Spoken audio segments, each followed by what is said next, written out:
হবে সুস্থতা। আইনের একাধিক জটিলতায় পড়ে সংসদের সংরক্ষিত নারী আসনে জাতীয় নাগরিক পার্টি শেষ পর্যন্ত একজন সদস্যই হারাতে বসেছে। ঠিক এমনই আশঙ্কা তৈরি হয়েছে। একই আসনে দলটির প্রথম প্রার্থী মনিরা শারমিন ও বিকল্প প্রার্থী নুসরাত তাবাসসুম দুজনেরই মনোনয়ন বাতিল হওয়ার আশঙ্কা দেখা গিয়েছে।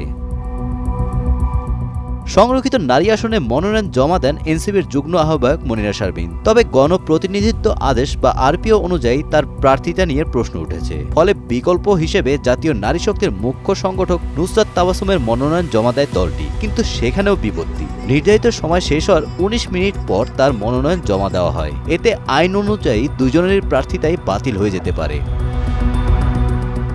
আরপিওর ১২(১)-এর চ ধারা অনুযায়ী কোনো ব্যক্তি সরকারি বা সংবিধিবদ্ধ প্রতিষ্ঠানের চাকরি থেকে অবসর বা পদত্যাগের ৩ বছর পূর্ণ না হলে সংসদ সদস্য হওয়ার অযোগ্য বিবেচিত হন। মনিরা শারমিন ২০২৩ সালের ১১ নভেম্বর রাষ্ট্রীয় মালিকানাধীন বিশেষায়িত ব্যাংক বাংলাদেশ কৃষি ব্যাংকে যোগ দেন এবং গত বছরের ডিসেম্বরে চাকরি ছাড়েন। অর্থাৎ চাকরি ছাড়া মাত্র ৪ মাস পার হয়েছে তার।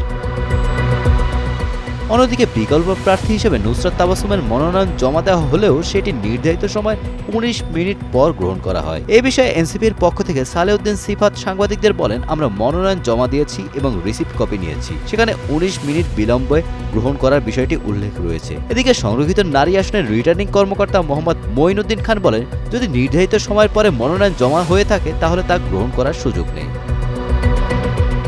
সব মিলিয়ে আইনি জটিলতায় পড়ে সংরক্ষিত নারী আসনে একটি গুরুত্বপূর্ণ আসন হাতছাড়া হওয়ার আশঙ্কায় রয়েছে NCP. Golam Rabbani, Times today.